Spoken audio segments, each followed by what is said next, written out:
If you're the type of guy who finds wearing a tie uncomfortable, try sporting a suit of armor. Armor reached its peak during the battle-filled 15th century.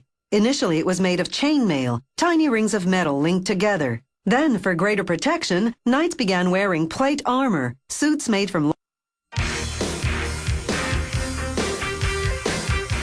Today, armorers make this obsolete battle gear mostly for historical reenactment buffs. This workshop specializes in custom-made suits of armor. The armorer has to take 45 different measurements just to prepare the pattern. He traces each pattern piece on a steel sheet that's about 1.5 millimeters thick. Then he cuts along the trace line with a bandsaw. This is the breastplate, which covers the chest and abdomen. Now he begins to shape the piece using an automatic hammer. There's no mold or template to guide him. He works strictly by eye.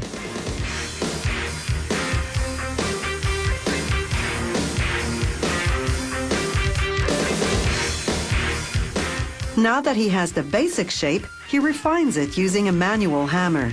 He strikes the metal against an upright log, a bag of lead beads cushioning the blows. This prevents the metal from deforming. A few lighter blows without cushioning in select spots to finalize the shape. Until now, he's been hammering the inside of the breastplate. Now he works the outside. He smooths the metal surface, a process known as planishing.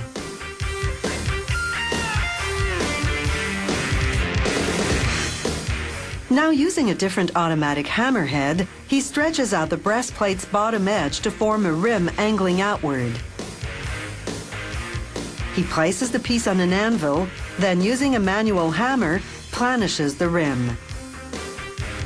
When you wear this heavy metal breastplate, the rim takes some of the weight off your shoulders by distributing it over your hips.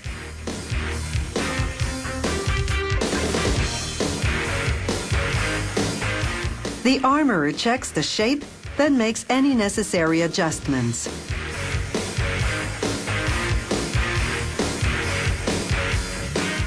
Now, using several different hammers again, he works his way around the rest of the breastplate, gradually rolling the edge onto itself to form a rounded lip.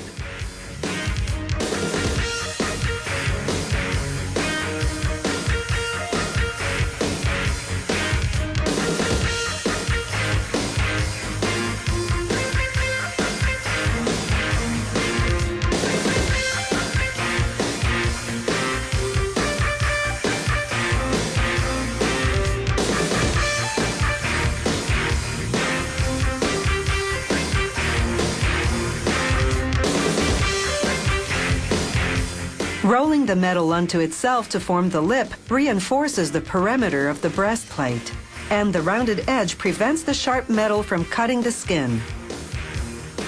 The breastplate is now ready for the finishing touches. First, the armorer smooths the surface with medium grit sandpaper, then with fine grit sandpaper, then the last step with fine grit paper and a polishing compound. Some breastplates have an articulated styling. For this model, the armorer uses 3 brass rivets to attach the sections. He fastens them loosely to enable the pieces to move.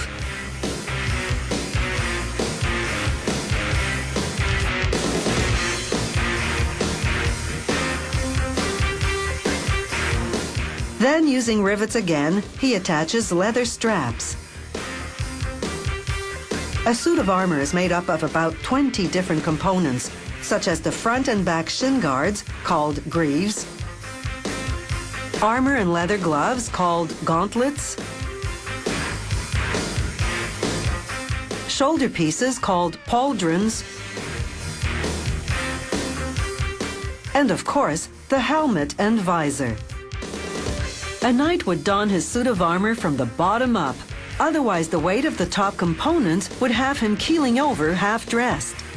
In the Middle Ages, a suit of armor cost as much as a small farm. It was a prized luxury only the nobility could afford.